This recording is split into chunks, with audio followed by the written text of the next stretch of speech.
Welcome to the Terrible Podcast with your hosts from SteelersDepot.com, where you can find all your latest and greatest Steelers news. It's Dave Bryan and Alex Kozora, always lit, talking Steelers. And now, here's Dave and Alex.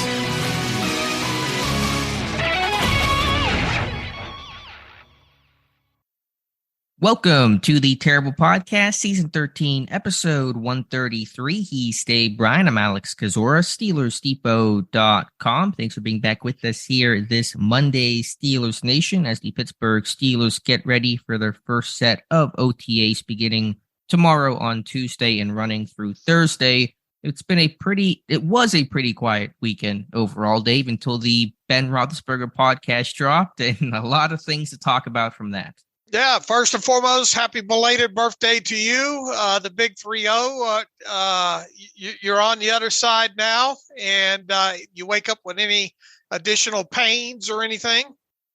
Well, my dreams of being an NFL running back, I think, are officially over. Once you hit 30, I think they all run away from you. So, hope you had a decent day overall. I know you had to work a little bit, especially with the Ben Roethlisberger podcast dropping there, and you know I think that was initially scheduled to go out today, and they dropped it on Sunday. And the reason they did that is they figured it would gain more traction and get a few more eyes and a few more people talking about it to start off this week. And they were correct. It was, look, I mean, he's had some very good interviews. He's overall throughout this show. I think the last one before Kenny came on was Bill Cowher, and that was quite a good show. And, there was a lot of anticipation for several weeks now that he would be having Kenny Pickett on the show, and it did not disappoint, right? I don't think it did. And, I think some of the main, I think it's going to dominate, the talk to start this week. It obviously dominated starting last night, and that'll carry over into the talk radio and probably even the national media world on this Monday. Where would you like to start? The Easter egg there was sort of at the end of the podcast there. So they they buried the lead, but I mean, you had to listen to the whole thing to get to get to that point. So, I guess kudos to them, but there was some other really good information mixed in throughout the show. But I think the thing that everybody's going to go to, initially is Ben Roethlisberger's comments and, really a mission that, he didn't root for Kenny right out of the chute. Yeah, let's start there, because that is the biggest headline from that hour 39-minute podcast. Came about 90 minutes in, as you said, very much towards the end. And Ben saying, in essence, that, trying to transition from retiring to watching Pickett come in and become hopefully the next franchise quarterback, that he struggled with that and was selfish about, not wanting to see Pickett succeed right away. And he says, quote, "I'll be super transparent here, and I'm going to get blasted. I probably shouldn't say this, but I mean, who cares at this point? I wouldn't say that I wanted Kenny to necessarily fail, but when someone comes in to replace you, I still feel like I had it. Like, I hope he doesn't come ball out, because then it's like Ben, who went on to say a bit later, quote, "Early on, I did not want him to succeed because they followed me up. I didn't want it to happen. I think that's probably the selfishness of me, and I feel bad for it," essentially apologizing to Pickett, and then saying that as the season went on, became a big fan, rooted for him, kind of got over those selfish feelings. So obviously that's the most polarizing comment that's gaining all the attention locally, and as you said, probably very soon here nationally. What is your reaction to Ben's admission there? I think Ben was forthright and face to face, said all the things that a lot of people think a lot of times. If you put that, when you put that quote out there initially on Twitter, and people don't understand the context and realize that he said that right there with Kenny Pickett there, it generally goes one or two ways, and it did last night there. But I commend Ben for, putting it out there, because he even prefaced it with, I'm probably going to get, a lot of backlash for this, but this is what I thought overall. And really it's what a lot of athletes, especially, star athletes, tend to think initially, will they still remember me here? They immediately tried to replace me with with somebody who they think can replace me. And I kind of wonder what this does to my legacy. So in a vacuum, I don't have a problem with what Ben said and how he said it. And he said it right to, Kenny's face. So it wasn't like he was, said it and then, had to address it at a later point to Kenny there. So I don't think there was anything wrong with it. Obviously people are going to be on either side of this, but that's my thoughts on it. I generally agree. I'm a little mixed, but I'm with you in the sense of I've always, whenever players speak, whenever athletes, have interviews, my thought and my hope is that they're always transparent and honest, because it's more exciting that way. To give the cliche cookie cutter answer, from a fan standpoint, certainly from a writing website standpoint, it's not that exciting to talk about. So I'm always pro players being honest and transparent and saying what they really think. And what happens there is it comes at a cost of sometimes they'll say something that creates some waves. And I don't want to be the guy that says, be honest, be transparent, don't be cookie cutter. But no, not like that. Don't say those things, because then you're picking and choosing, and that's not the right way to go about that. So I can appreciate anybody being transparent and honest and really sharing what they think and not what the, right, quote unquote, right answer is to give. But we know that Ben loves his fair share of drama and attention, and or those comments kind of driving that. Certainly there was no obligation for Ben to say that in a public forum, and he knew he was going to get blasted for it, and he is on the internet right now. So overall, I think Ben was able to spell out his thoughts and feelings as they kind of, went along the season from where it started to where it ended. I think to your point, to his point, he's talking about the transition, the difficulty of retiring and letting go. And you can appreciate the honesty and the perspective there. But obviously people are going to run with the first part of the headline of, I did not want Pickett to succeed, and less so of this is how I kind of got over that selfish feeling and actually became a really big fan of Kenny Pickett. Yeah, look, how many star quarterbacks kind of go through that same thing? Probably. It's to me, it's more kind of human nature. Now, a lot of people don't. A lot of them don't cop to it, right? Right. And once again, this will get talked about all day. But I thought overall Ben handled it well, and I thought Kenny was I didn't think Kenny's feelings were hurt by anything that he said. And Ben went on to say that he's a big fan and has learned obviously more about him. And Ben even went as far as to say, I wear your jersey on Sunday. So once again, that's probably going to or will be the biggest takeaway from that long interview, and it was buried at the back end of it. But overall, it's a talking point because there's nothing going on right now, and it'll remain a talking point for. And look, that's probably why they dropped it when they dropped it, right? Yeah, it's, Monday, May 22nd, OTAs are on the horizon. There are some teams reporting today, but it's generally pretty slow in the news cycle. So this is a chance for the podcast to get talked about some, both certainly locally and probably a bit nationally as well. Mm-hmm. All right, what else? What else was said? Is there anything else really to add to that other than, it doesn't matter what we think about it. People already have probably formed opinions on it, and it'll be debated for the first couple of days of this week, and then, go under the rug at that point, I guess. Yeah, hopefully not that Ben and Pickett need to be BFFs or anything like that, but hopefully they can have a good, relationship and support one another. Ben certainly support a young guy like Kenny Pickett. I had heard a while back that, in this kind of tracks with what Ben ultimately admitted to, is that the initial conversation that Ben and Pickett had when Pickett first got drafted did not go over that well, did not sit that well with Kenny Pickett. And so it seems like they had a good time, and Pickett was a great guest. So hopefully those guys can, again, maybe not be best friends forever, but have a good relationship, and Ben can support Kenny Pickett in the future. Yeah, look, I think their relationship will be fine moving forward. I think it'll be a lot better than Ben. When's Ben going to have Mason Rudolph on? Right. On you want ratings? Boy, you could make that one probably pay-per-view. I'd pay. That's what I would pay. I would pay. And look, I mean, if we're being honest here, Ben probably had those same feelings about Mason right out of the chute, and obviously some of the things that, the way Mason probably said things in those initial interviews right after he was drafted, probably by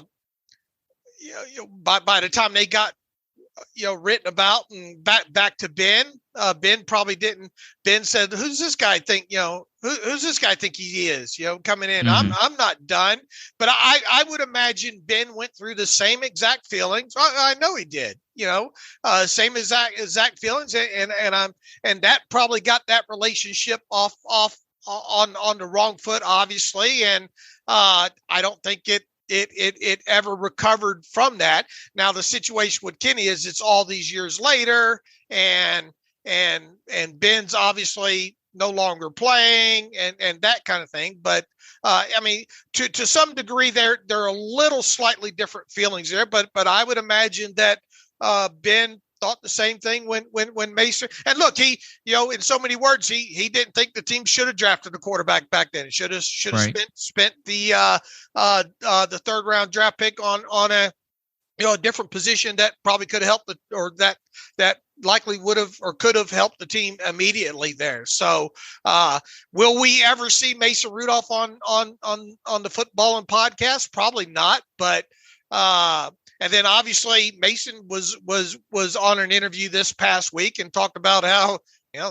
those two probably don't send Christmas cards to each other, right? Which was no shock. Obviously, we kind of could feel like those guys didn't have a super close or really a close relationship at all. Yeah, Ben's issue has always been anybody that was a perceived threat to his job or status, the way that Rudolph was initially the talk of. Pittsburgh had a first-round grade on him, potential heir. Those were the conversations back then, not knowing how much longer Ben would play for. Mason became a threat to that, and Ben drew that line. A similar situation with Pickett in the sense of Ben was gone, but he was a threat to the next franchise quarterback, and people might forget about me. And so those are all things that Ben probably has to work through. You could maybe ascribe some of that to the competitive nature that Ben had. That's the one thing everybody says about Ben. He's super competitive, hates to lose, always wants to be the winner, and that's partly what made him a great and first ballot, future Hall of Fame quarterback. But why I think he's grown up and matured over the years, that's probably still one of those things that he's still wrestled with and has had to work on, because anyone who's ever been a perceived threat has been in his bad graces. And Josh Dobbs was never perceived as that threat. He was drafted explicitly with the intent of being the backup, and he became Ben's buddy. And so that's kind of the path that happened over the years. Right. We'll never see Mason on the Ben Roethlisberger podcast, will we, or won't we? Well, my quarterback predictions have sucked this year about Mason Rudolph, so I'm not going to say anything 100%, but I don't think it's going to be anytime soon. All right. I wonder if we'll see Mitch Trubisky on there. Yeah, I could see that happening. He's going to be in Pittsburgh for a little bit, so there'll be some opportunities to do that. But anyway, I know that's the headline, but as you alluded to, there's a ton of other great information in there between Kenny and Ben. What else stuck out to you from this interview? I like the little banter back and forth about the touchdown pass to Najee Harris in the game against the Ravens. Now, once again, if you read the comments and then you haven't listened to the actual interview, you might take it one way. I think it was more playful than anything. But in the same breath, I think. In so many words, Ben says he still thinks that ball was intended for Sims in the back behind Najee in the end zone, and Kenny swears that it wasn't. But I thought that was fun banter. I thought the Kenny Pickett talking about his hand size and how that got him taken off some boards was, I think it was kind of a Captain Obvious thing, all this, a year later here. But I thought it was interesting to hear Kenny talk about that.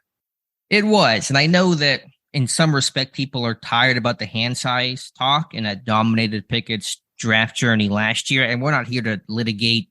Does it matter? Does it not matter? Right now, it doesn't matter. He's Steelers quarterback, and that's how he'll be judged, not about, the prospect aspect of it all. But it was interesting because for Pickett to say that NFL teams were telling him that if you don't come in at least 9-inch hand size, you're off our board. And Pickett said some of those teams were picking high in the draft. We don't know what those teams were specifically, but that's probably one reason why Pickett fell to number 20. The first quarterback didn't go until 20th overall, which is pretty rare to see in a draft. And so, that is the analytical mindset to some degree of the NFL, where some teams are really black and white, that if you're not at a certain metric that we deem to be really important, you're a historical outlier. We're not going to bank on that, you being the exception to that rule. And so interesting to see how that all transpired. And for Pittsburgh, Kevin Colbert basically said he didn't even know what Pickett's hand size was, didn't know it was a story or an issue until somebody told him pretty late in the draft process. So I think in some respect, for Pittsburgh to be super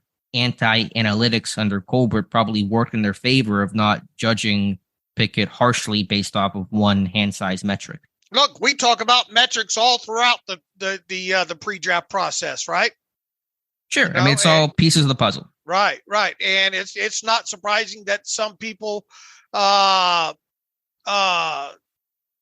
some teams will look. I imagine that happened to Bryce Young, right? I bet there were some teams that said there's no way we're taking this kid because of his size. Sure. But all it takes is one, and that's one thing that we always say throughout the process as well too. Well, we might not think this guy is this, but I think Herbig's a great example of that. That's one thing that I struggled with Nick Herbig is, man, his measurables and all like that. He's a fantastic tape as a pass rusher. I struggle with is he going to go anywhere between the 4th and the 7th round? But within that, all it takes is one team to think that he could potentially be that guy on the edge, and they're gonna probably take him in the 4th round, and it ended up being the Steelers that took him there. So it wasn't a shock to hear Pickett say that. But in the same light, it was interesting to hear Pickett say that.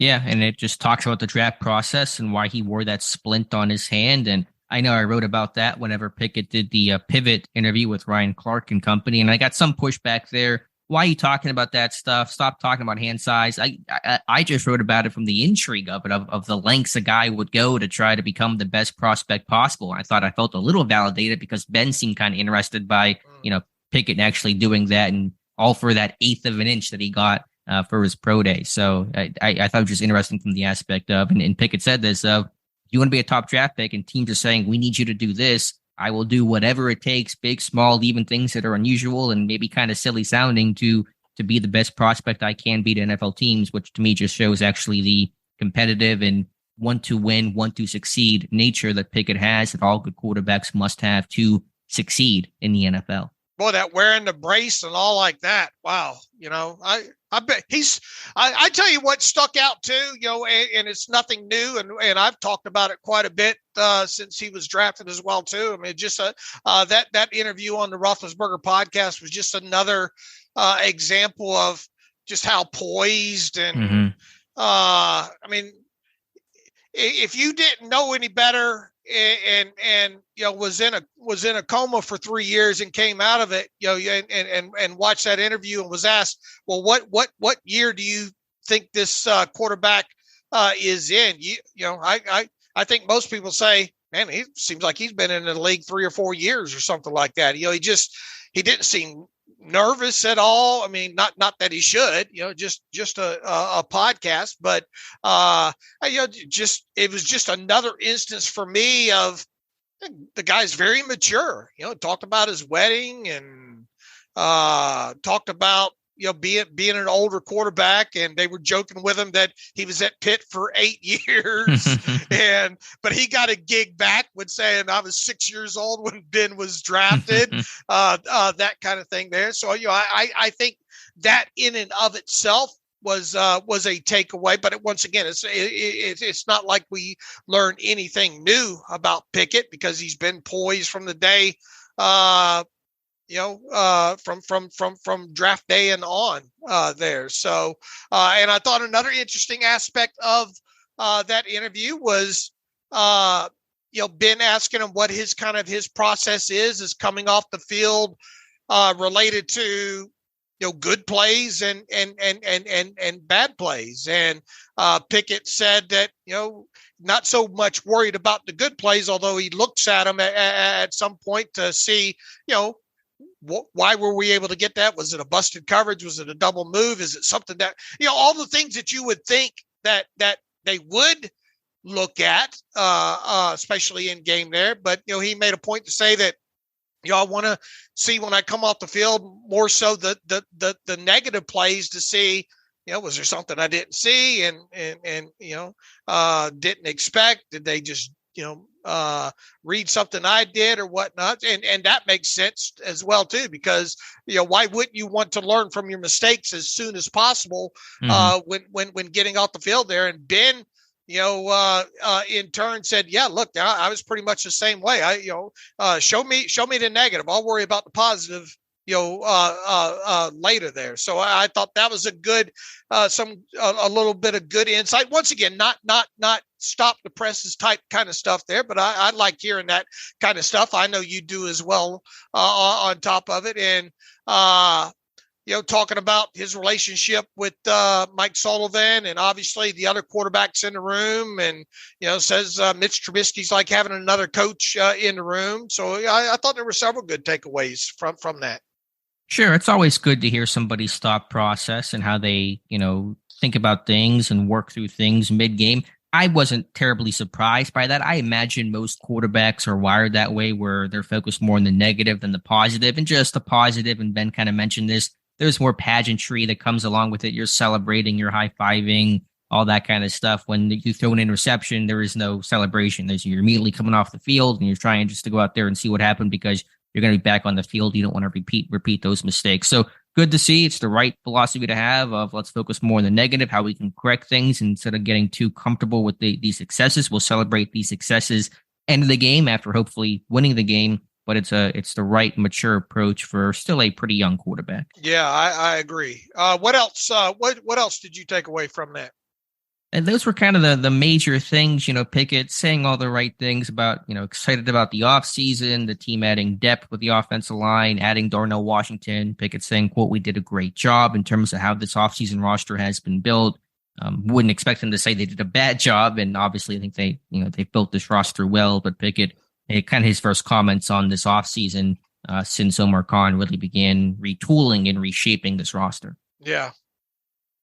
And that was, to me, probably about the last thing there. Anything else, Dave, that you heard that you want to pass along? Yeah, nothing really, stuck out to me too much about the rest. He talked about how Canada was at Pitt and recruited him there, but even after they found out, Canada was moving on, I think, to LSU at the time, that really didn't sway his decision, and talked about how just to getting Mark Whipple as the coordinator there, and how Mark Whipple treated him, and how he felt like having basically a coordinator or coaches at Pitt helped better prepare him for the NFL level, and how in so many words he wouldn't trade any of that, and how it worked out well for him at Pitt. Yeah, it is interesting, the common thread between those two guys, where Mark Whipple was Ben's first quarterbacks coach in the NFL in Pittsburgh, and Whipple was Pickett's coordinator with the Panthers. So that commonality between those two guys, separated by 15 plus years, it's kind of cool. Yeah, I would agree. You guys can check out the whole podcast. It's always well done. Interesting interview there, but obviously the Ben Pickett selfish comments and not wanting him to succeed initially is going to get all the play here. So you probably won't hear much about anything else about what was said besides this podcast, because I assume the NFL world is going to be hyper-focused on those couple of comments from Ben. Right. Speaking of Yep. Speaking of quarterbacks, Dave, you have some contract information. I think really basically all the details on the Trubisky extension and the details on the Rudolph 1-year contract. So what are we looking at here with Trubisky and Mason Rudolph, Dave? Yeah, and Jerry Dulac got this out. When was it? Friday, I think, or Saturday. One of those, May 19th, I think, is when Dulac was able to get those numbers out there. 2-year extension, obviously, a 3-year deal in total worth $19.65 million. I think the first initial blanket report was, what was it, 19.6. So I think 19.65 is the total value, with $8 million of that being guaranteed, and that $8 million comes in 2023 in form of a $6.92 million signing bonus and a veteran minimum salary of $1.08 million. Keep in mind, however, that prior to the extension, that Trubisky was scheduled to earn $8 million total in 2023. So, I mean, look, all you did was shift the numbers around, right? I think the biggest takeaway from this extension, and it was I got to admit, I was a little bit surprised, because I thought in order to get Mitch to do an extension here, I thought there'd be a little bit more money involved in 2023, at least more than the $8 million he was already scheduled to earn. And on top of it, I thought maybe there would be something done a little bit differently with these playtime and other incentives that were in the contract there. Well, I think the biggest takeaway for me here is that no additional cash, and keep in mind that, cash and cap are two different things. One thing we always try to get across here, but there's no additional cash being spent in 2023 as part of this extension. It's the $8 million he was going to get. He's just getting it in a different way there. And when you look at the base or the structure of 2024 and 2025, the only thing that Dulac hasn't reported yet, and it's really insignificant through this season, and we'll find out as soon as this thing hits the NFLPA, is how the 2024 and 2025 years are broken up.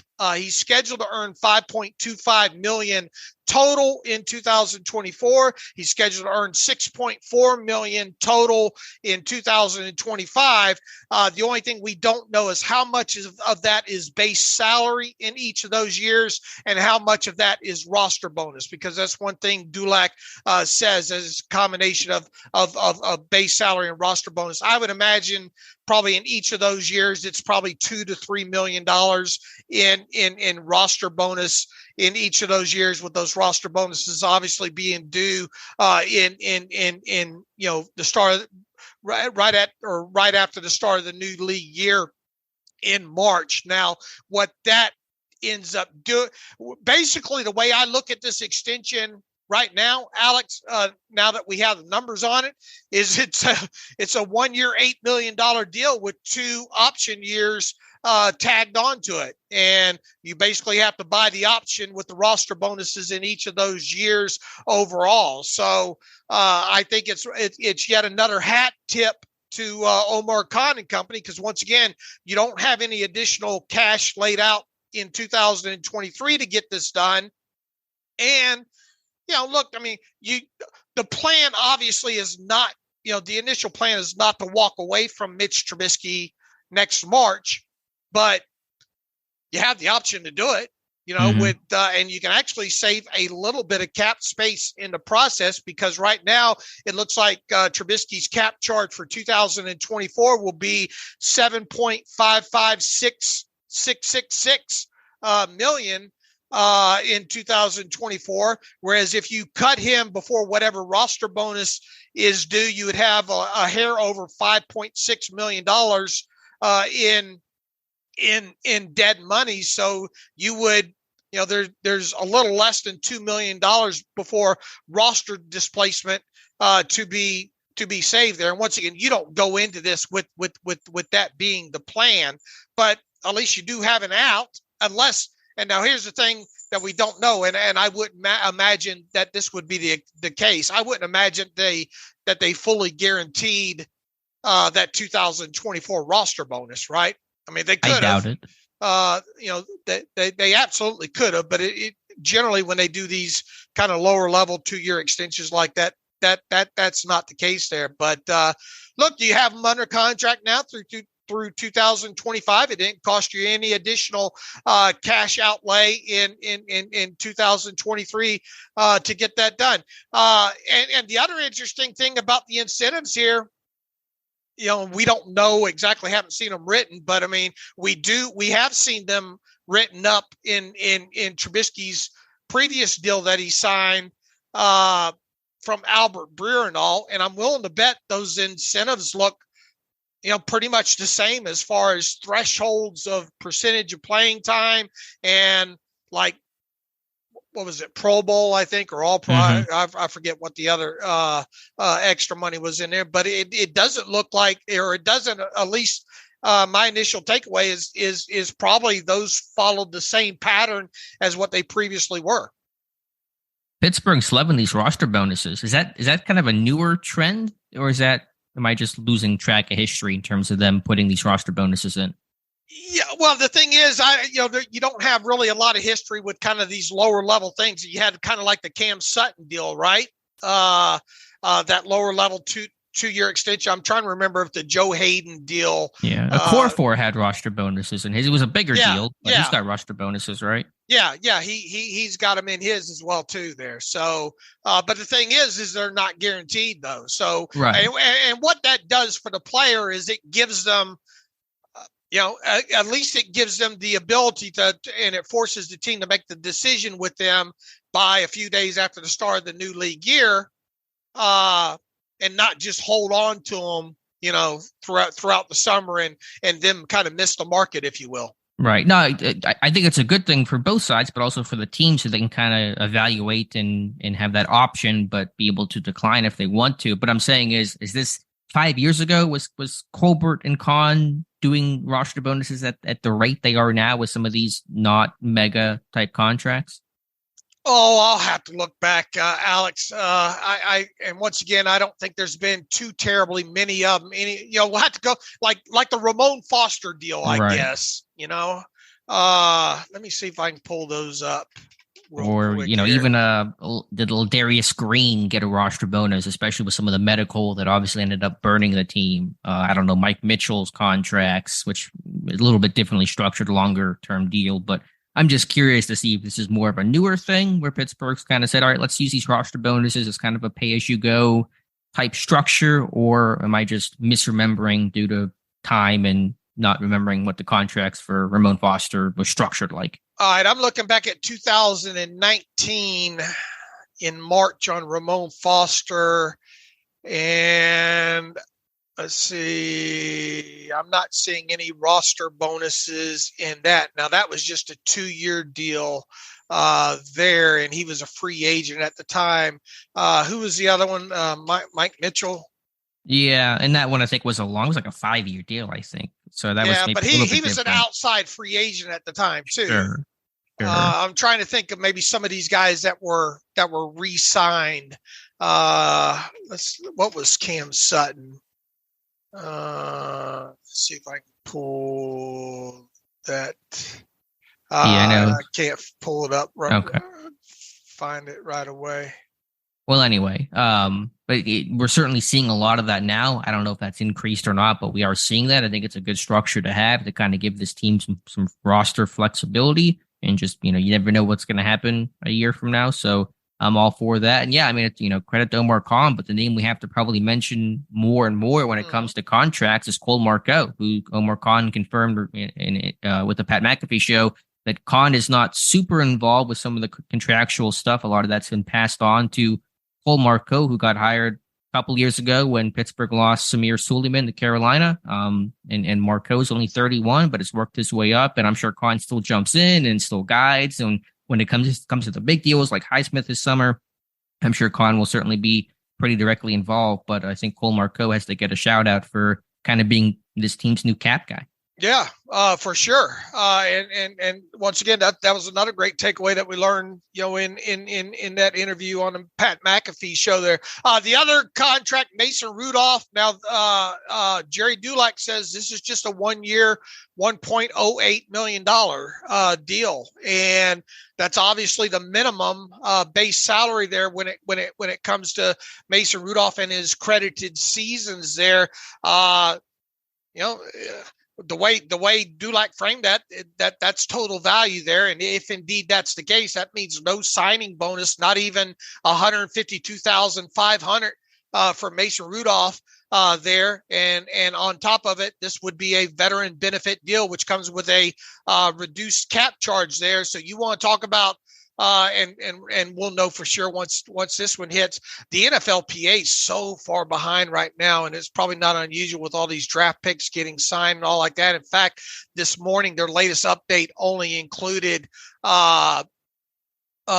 the Spencer Anderson rookie contract. So that's how far they are behind right now. So it'll be still several more days before we find out the Mason Rudolph contract details there. But for what we know right now, it's just a minimal deal. And I think Mason said on that podcast that he was on this past week that he had other offers and yada, yada. Well,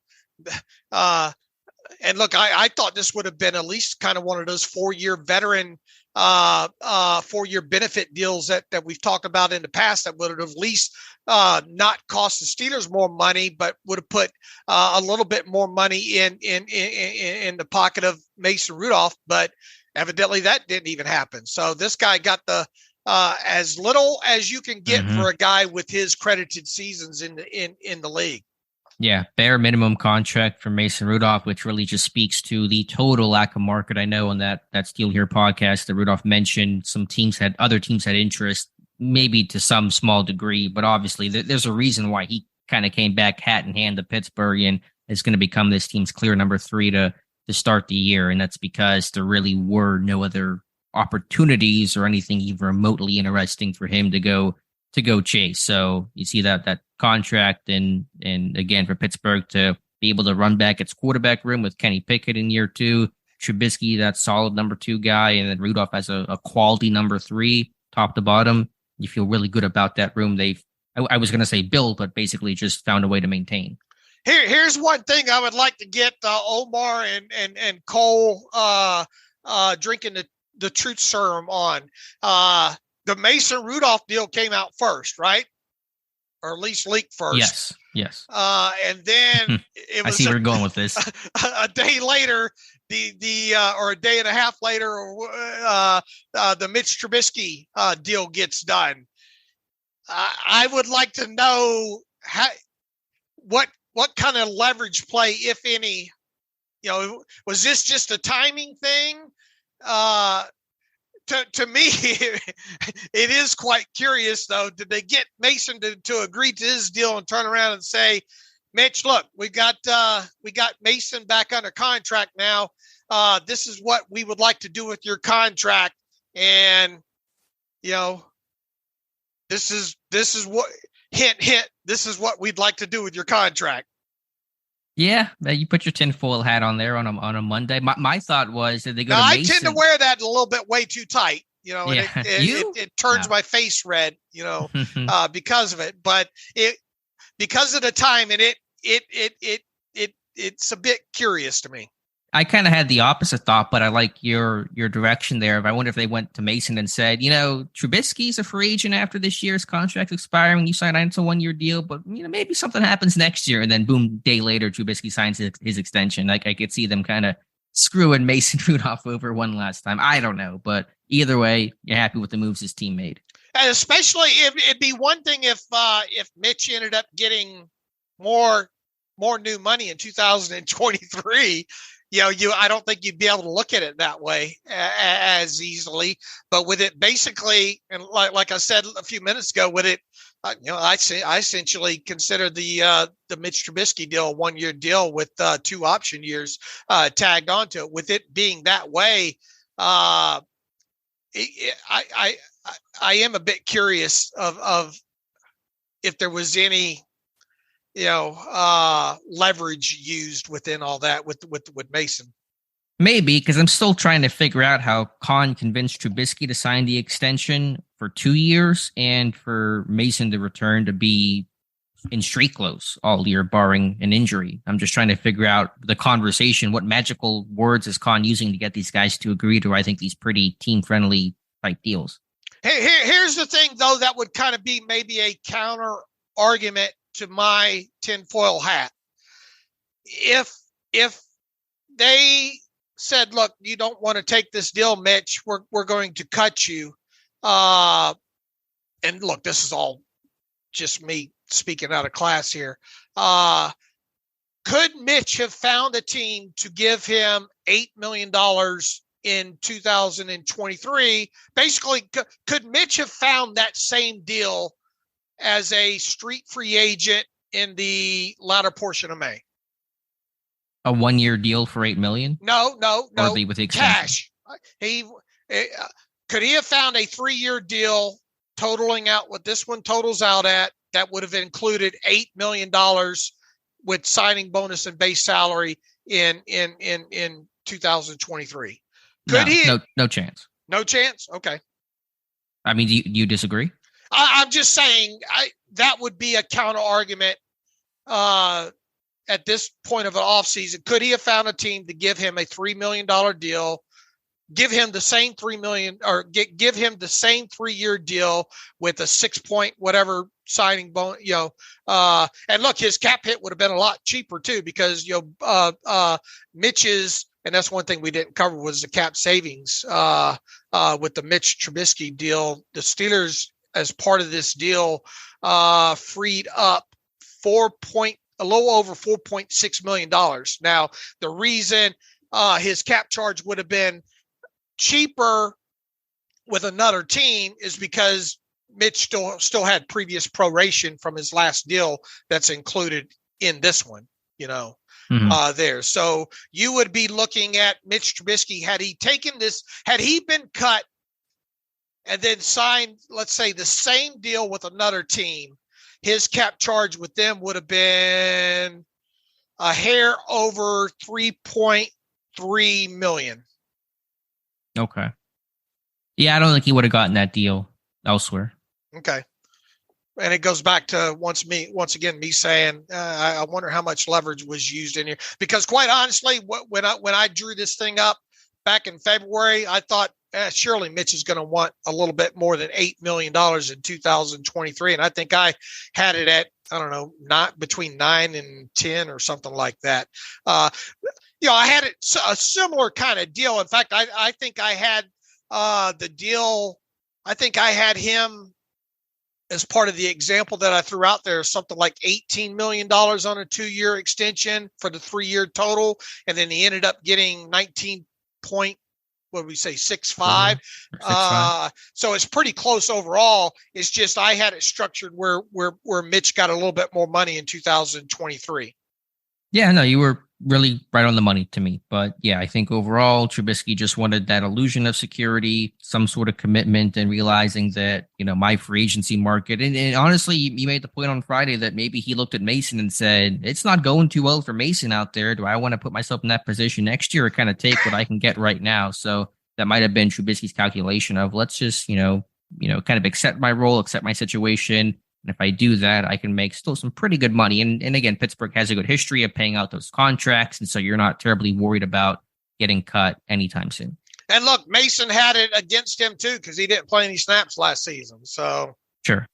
That's another thing that played into his situation this offseason. Yeah, that's a fair point as well. So Dave, here Tuesday marks the first day of the voluntary organized team activities for the Pittsburgh Steelers. So essentially the whole, right now it's 89, but let's assume it gets to 90 here sooner than later, comes together. They're, potentially somebody may not be there, but almost always you have full attendance unless there's some other personal situation. I would expect Alex Highsmith to be there, even given the looming contract situation he may be facing later this summer. But anything you're watching for in terms of this first week of OTAs, Dave? Yeah, just I think more than anything, where people are any reports that circulate about maybe where some guys are lining up, and then obviously you want to hear about the draft picks settling in, along with the undrafted free agents. Pretty much just the typical things that you go into these OTAs. Kind of curious about what's going to happen with Connor Hayward. Is he going to be primarily that H-back, fullback kind of role now, and less so of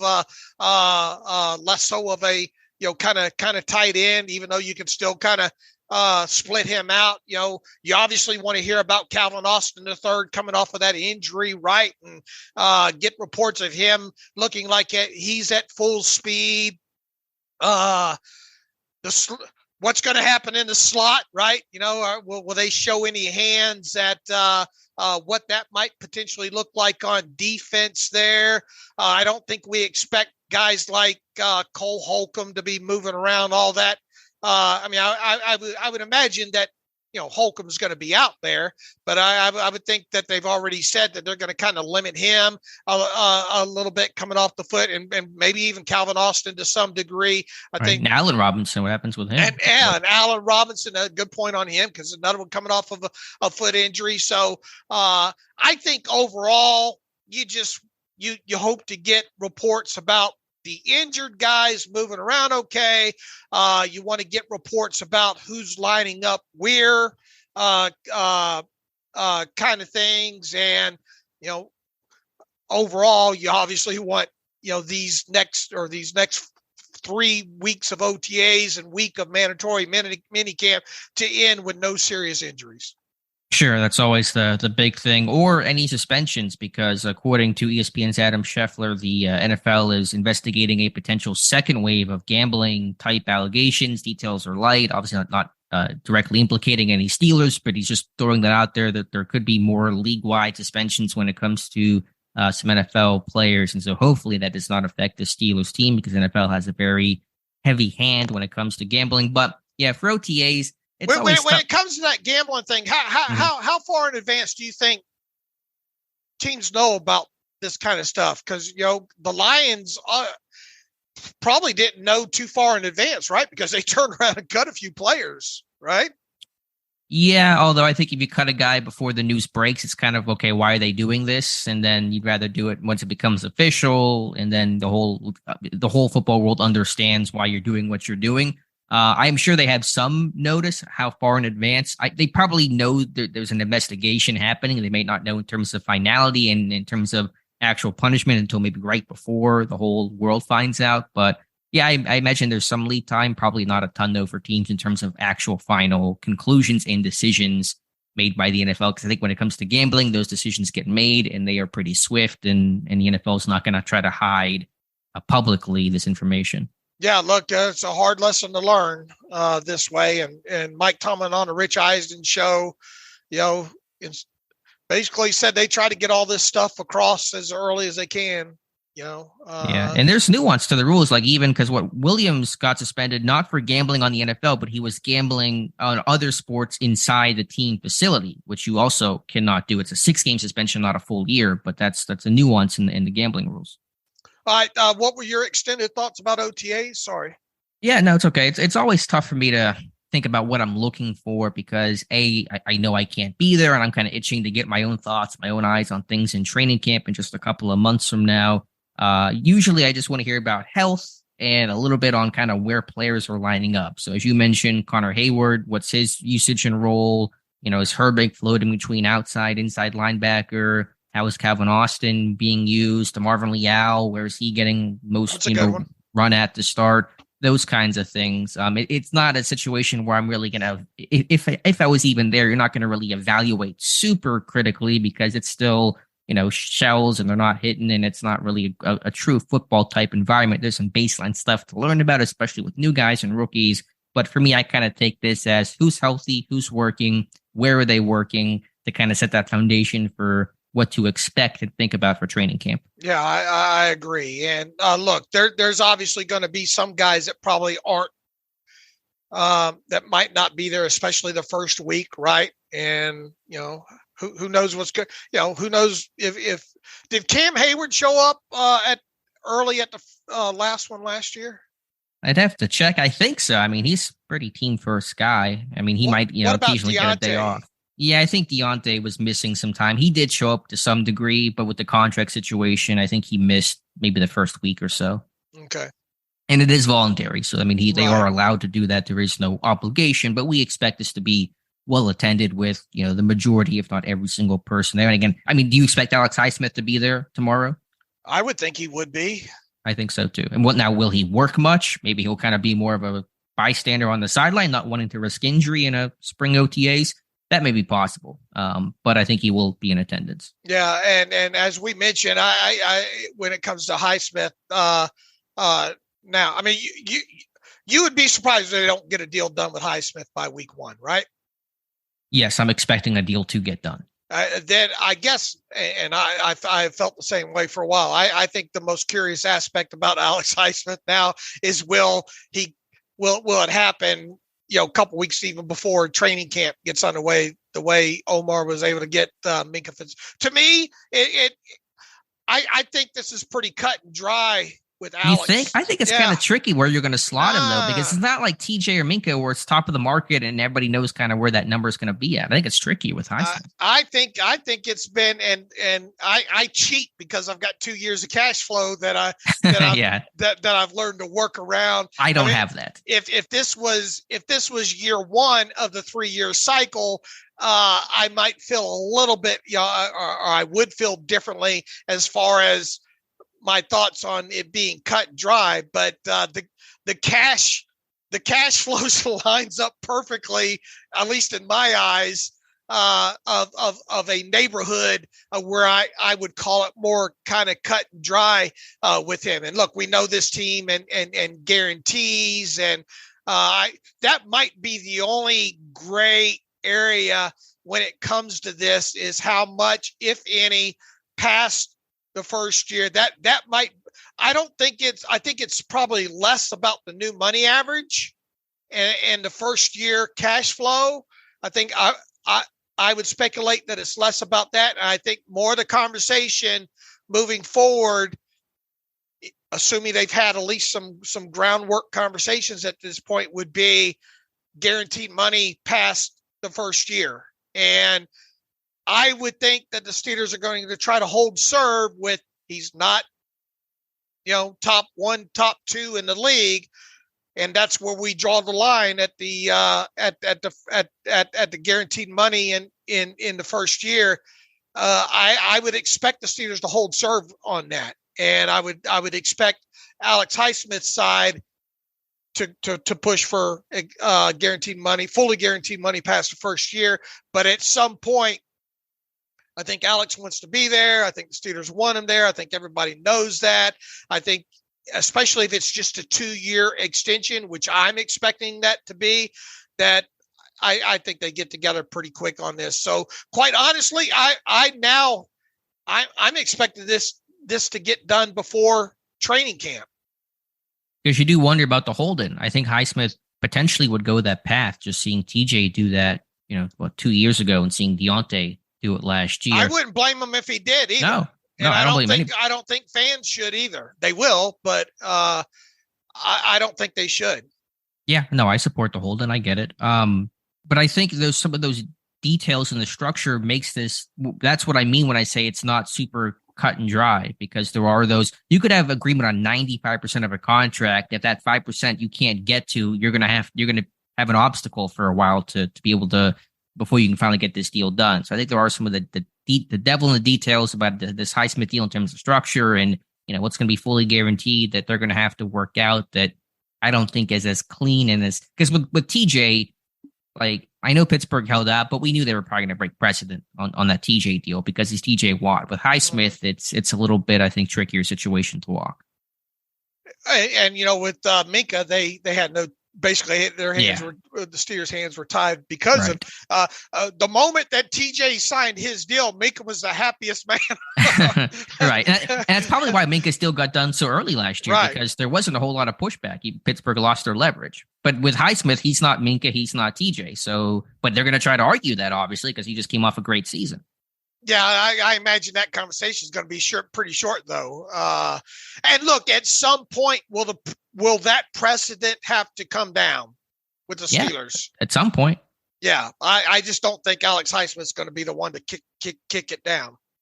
But someone's going to have to be, because, I mean, that bar is going to kind of get lowered from, the superstars and the elite guys to the guys that are in that tier 2. Someone's going to have to do that. Will it be Highsmith or not? I don't know. Let me ask you this as well. Why do you think only 2-year extension, not 3-year extension? I think it's more favorable for the player that way, especially someone in TJ Watt. I mean, in Alex Highsmith's situation, I can hit, what did I slot him at? Easily within top 20 in my contract projection that I did on him several weeks ago. I think even borderline 15 to 17 or something like that. It allows him to get some extremely good money right now, and then it allows him to potentially get another bite of the apple right around 30. So he could eat it again. Whereas if he signed, I think that would be the trade-off for him for not getting that guaranteed money. Now, here's the thing: if it ends up with him getting guaranteed money past the first year, then I would expect the Steelers to push for more than a 2-year extension. So, okay, well, you want that guaranteed money? Well, we want to lock you up more than 2 years past this year. So I think that's where the trade-off is in here. So I would think it would behoove Highsmith to sign just a 2-year extension if he does not get guaranteed money past 2023, for the fact that it would give him another chance to either renegotiate with the Steelers going into the final year of that third year, or look forward to free agency to potentially get another bite of the apple. I know it's a very broad question to ask, but are NFL contracts getting shorter? Are you kind of seeing players take shorter deals? Because used to be, 5-year deals are pretty common. I don't see as many of those anymore. Yeah, I would have to look league wide, on that. Sure. Really. Just do you have a feel of that? Obviously, I'm not asking you to quantify that. I just feel like the top of the market guys obviously get the longer deals, and the middle of the market guys, for a lot of reasons I just said, being able to, especially if it's not guaranteed. I guess it would all depend on, you got to tell me what percentage of these guys are getting guarantees past the first year, because then you probably do get into more of the teams pushing to make it a longer extension to have control of the player. Right. I just go back to like the Mike Mitchell deal, which was not a superstar, but he was a 5-year deal. You don't really see that kind of contract anymore, or to that caliber of player. But even with Mike Mitchell way back then, the guarantee was just in the first year, was it not? No, I agree. And maybe that's why players are taking the shorter deals, because they realize the 5 years is BS. Like, you're not going to see year 4 or 5 in all likelihood, or at least there's nothing they're guaranteeing that. So why even take that deal and potentially lock yourself up if you do play well and the team wants to keep it for cheap in year 4 and year 5? Well, even way back when they got Mike Mitchell in free agency with that deal, the Steelers were still one of like 3 teams still considered in the dark ages. Even back then, on the guaranteed money, on the guaranteed first year 1, right? Past the first year. So, I mean, it's amazing that they were able to hold serve on that as long as they did. Are there any teams still in the dark ages? Are the Bengals and Packers, were those the other 2 that were doing it the Steelers way? Are they? I mean, obviously with Burrow, well, I mean that's a whole exception with the quarterback, right. But. I believe that those are still 2 teams that are still kind of holding serve on that. But on the flip side, have they had anybody top of the market to push it? Which Jamar Chase, I assume, will do that soon in terms of non-quarterback for the Bengals next year. And Packers, I don't know what they have going on over there in Green Bay right now. Right. Anyway, so just want to get your thoughts on that. But yeah, Highsmith expect to be there. I don't think he'll do much. And then we just kind of play the waiting game on the contract. Real quick on the Steelers cap situation right now. In real time, I have them at 15.3, low over 15.3 million under the cap. When you add in the remaining draft picks because of their there's slotted deals and all like that. You're looking at right along the lines of a little hair over 12 million under the cap. I know a lot of people are saying, well, what does all this mean? You cut Millette, you cut Witherspoon, you extended Mitch, and you freed up, over $4.5 million. Look, here's the thing. Even before all this, the Steelers could have gone out and signed someone above minimal value. Could they more so now than they could have before the start of the cut, the additional cornerback cuts and the Mitch deal? Yeah, obviously you can, or they can. And look, we're still waiting on number 90, right? And if they here's my thoughts on this. A lot of people are getting excited. Could the 90th player end up being a guy on a 1 year, $5 million contract? Yeah, it's plausible. Do I think that's going to be the case at this point of the offseason? Probably not. But I don't think this changes.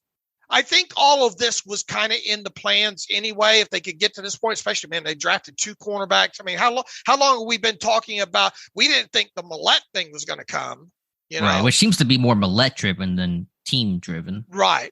But the Witherspoon thing, we've talked all off season. Yeah. I think the biggest surprise there was it took as long as it did with him.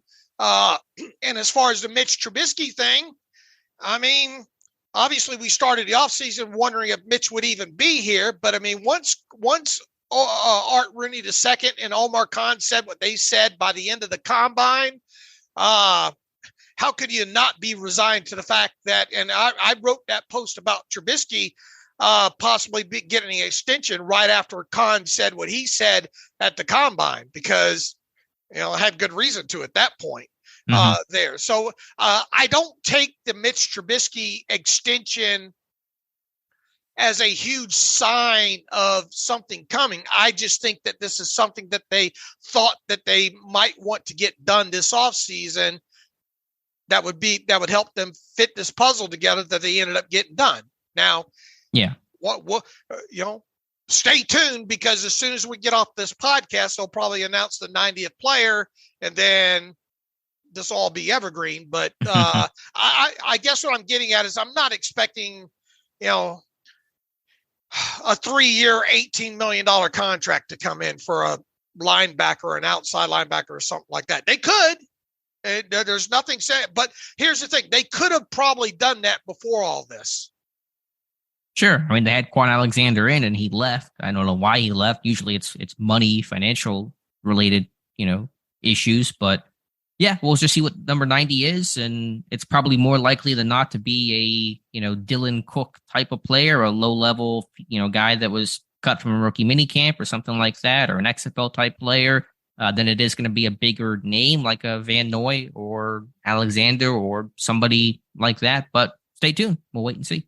Look, I mean, you could easily go out and pay a guy like Kyle Van Noy a little bit more than he paid, than he got earned or that he got paid by the Chargers last season, even on a 1-year deal. You could do 1 year, $4 million if you wanted to with him at this point. I don't think it'll hurt the team that bad. Here's one thing that when doing my latest cap update that I am starting to wonder about now. You are now a little bit closer to being in the neighborhood of maybe not having to do a full contract restructure on TJ Watt. You're still, in my opinion, you're still going to have to do a contract restructure on TJ Watt at some point during the offseason.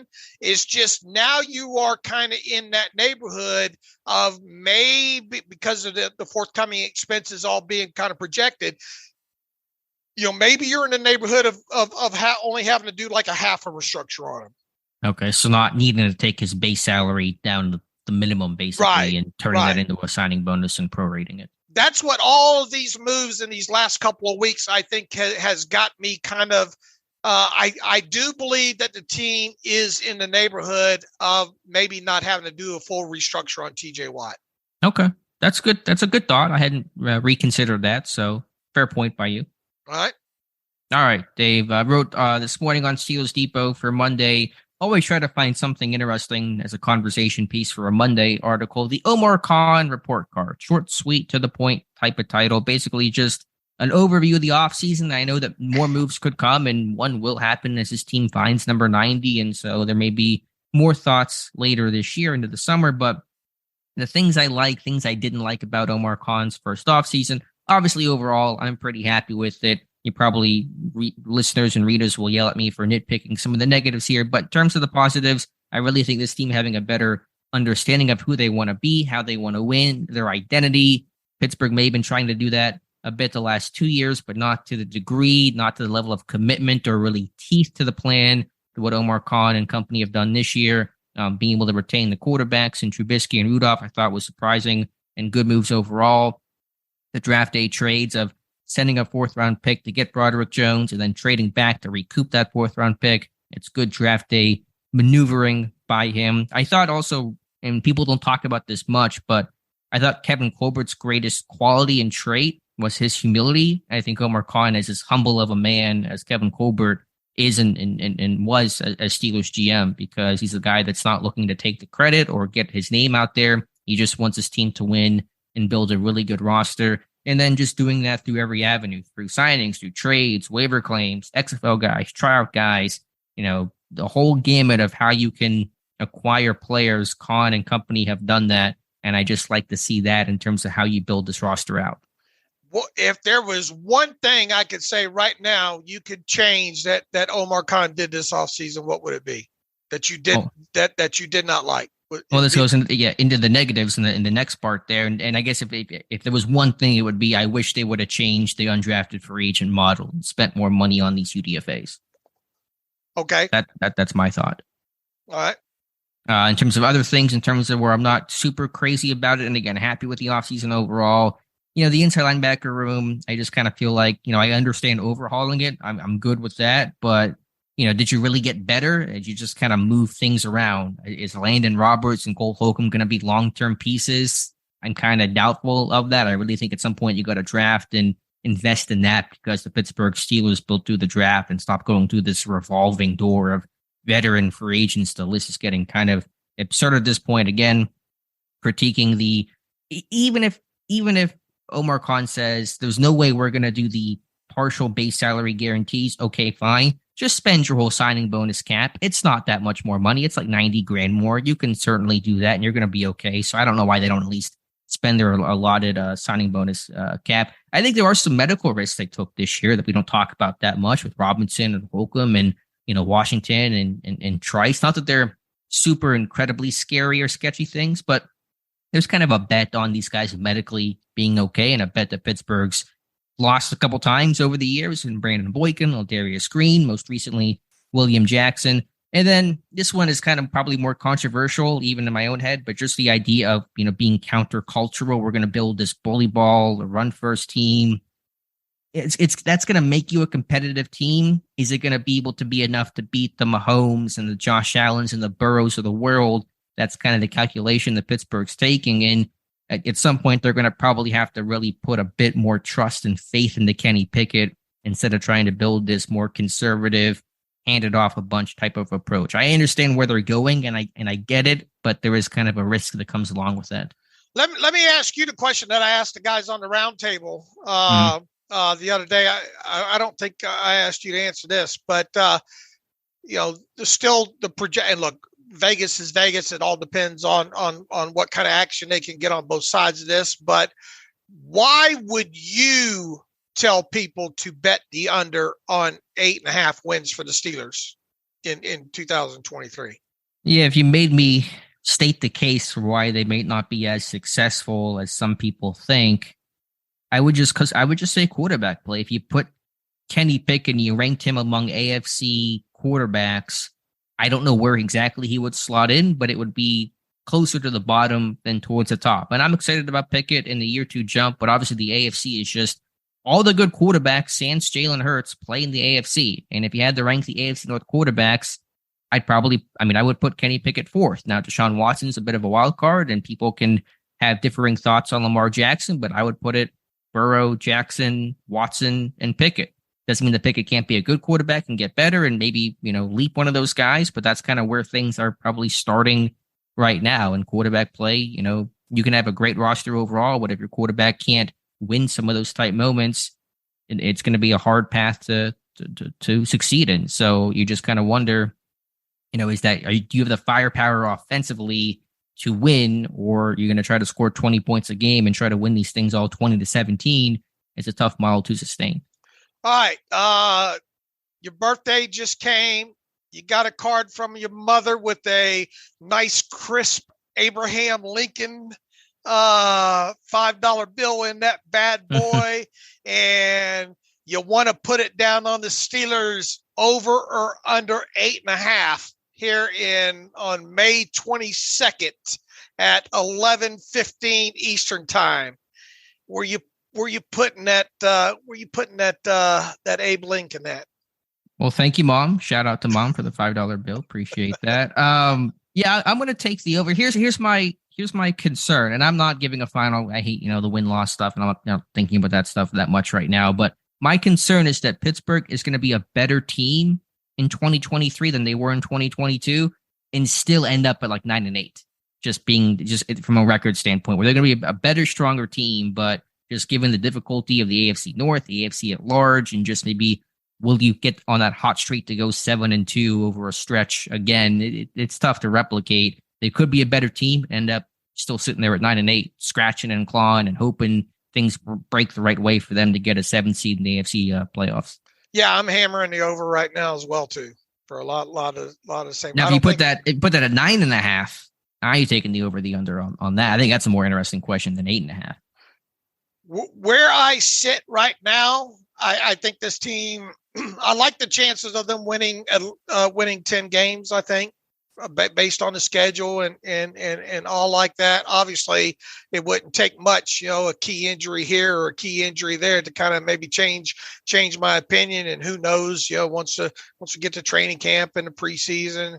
But I kind of view this. I like their chances to win 10, so I would still bet over 9.5.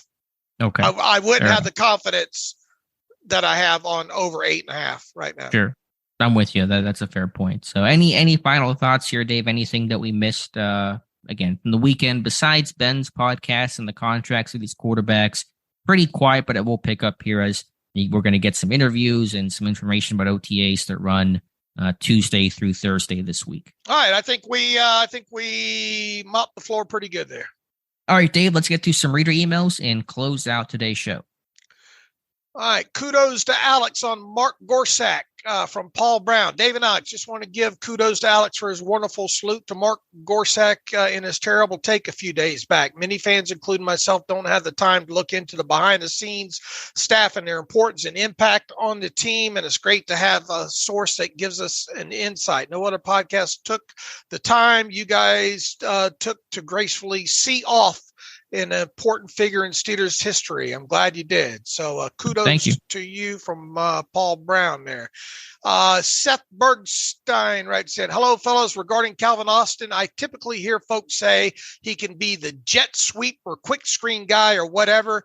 While I think he can do that, I think pigeonholing him is a disservice to him and a team. He ran deeper routes in college very well also, and part of the appeal of that speed and foot quickness is being able to get open deep despite the size. So personally, I'd love to see Canada let him try to burn guys in open spaces out there in the secondary. What do you think? Yeah, look, first and foremost, let's see Calvin Austin back out there doing all the things that he was doing, prior to having that foot issue. Second thing, no, you cannot just use him just as a jet sweep or a quick screen guy, because then you run into the Dree Archer flashing light on the helmet scenario that I talked about years ago there. So yeah, you have to when you start, hopefully, he stays healthy and is healthy and moving forward into the regular season,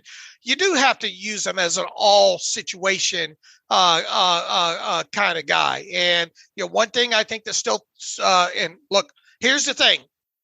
All we have to go on, at least I do, is his college tape at Memphis there. And he did move around quite a bit in that offense. He played a little bit in the slot. He played some Z, I think a little bit of X and all like that. And look, this team had so much issues with yards after the catch and explosive plays and deep down the field things. They have to turn over every stone that they have with trying to got different guys on offense to do different things. So yeah, you don't now. Can you use them in jet sweeps and quick screens? Absolutely.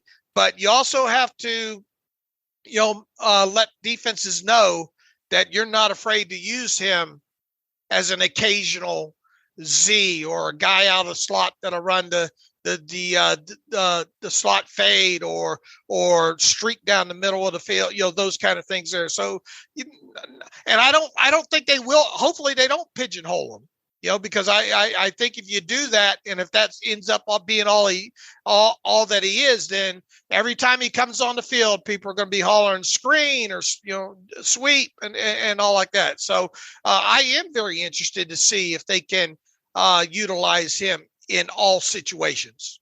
Sure, they will. I mean, he's the fastest receiver on this team right now, and he showed some of that speed briefly last year in camp before going down. So, yeah, I mean, that's going to be maybe a little bit less of the overall picture just because you're going to probably catch more short passes than you will long passes. But, yeah, I think, though, they have not forgotten about what he can do and the big play potential that he has in both the horizontal game and the vertical game. So I think he will get, use in both. Is this George or Jorge?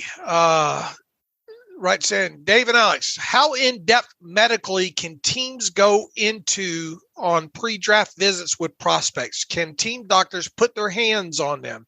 Do schools send their medical files to teams upon request? What happens on the visit? Just an interview, he asked. That's a great question. I think that's something that Dr. Mel's been trying to, reach out to, certain people that have been in front offices over the years. And I still don't think, to my understanding, it's more when these kids come in for pre-draft interviews, I think it's more just interviews more than anything. I don't know that we know how in depth they can go with these kids when they bring them in. And obviously, look, that's why you have the combine to do all the pulling and tugging and put them in the pod and those kind of things, and really how much really changes.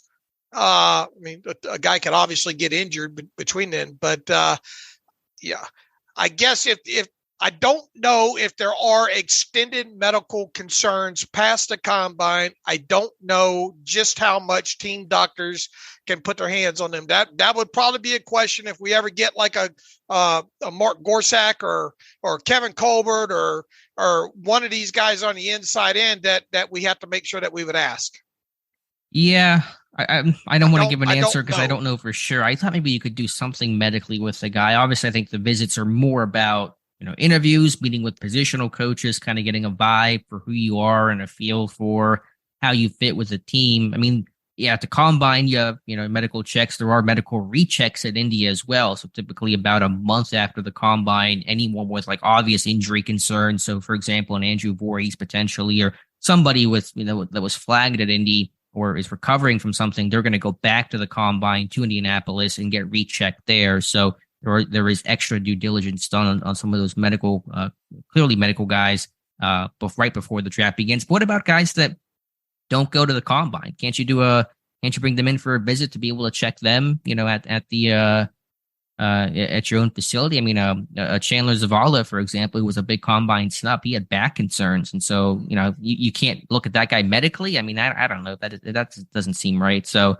I don't know the answer to that other than to say, like Dave said, Indy is kind of the big place to do that. But beyond that, I'm not quite sure. Yeah, it's one of those great mysteries that us, on the outside, and look, I mean, teams throughout the pre-draft process, they go way, way in depth as far as research and stuff like that. But it's still one of those walls that are kind of put up still that we don't know exactly what happens behind closed doors unless somebody tells us about it, Yeah. Also, by the way, the NFL meetings, spring meetings are happening today. So there's votes on flexing Thursday night and the Brock Purdy rule, and also that What's the fair catch rule? Basically, if you fair catch the ball inside the 10, it comes out to like the 25 or something, I believe.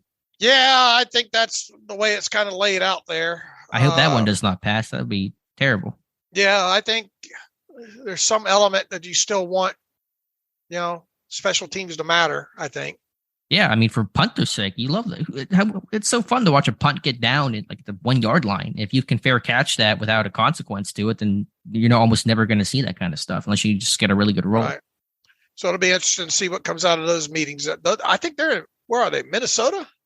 Minneapolis. Yep. Okay. In Minnesota. All right. All right. I think we got through the questions here, Alex. Anything else you'd like to add as we start wrapping up here? No live stream tonight. I know we're on schedule for next weekend. That is Memorial Day. So we may, I don't know, we'll kind of shift that around potentially. But yeah, we'll come back on Wednesday with some OTA talk. All right. Let's see. In the meantime, you can follow me on Twitter at Steelers Depot. Follow Alex on Twitter at Alex_Kozora. Follow the show at Terrible Podcast. Email the show, thetterriblepodcast@gmail.com. If you like what we do and want to donate to the cause, go to SteelersDepot.com, hit the donate button, upper right navigational bar. Also, if you want an ad-free, hit that upper right navigational bar as well, too. We will be back on Wednesday, and within all that, as always, thanks for listening to the Terrible Podcast with Dave and Alex.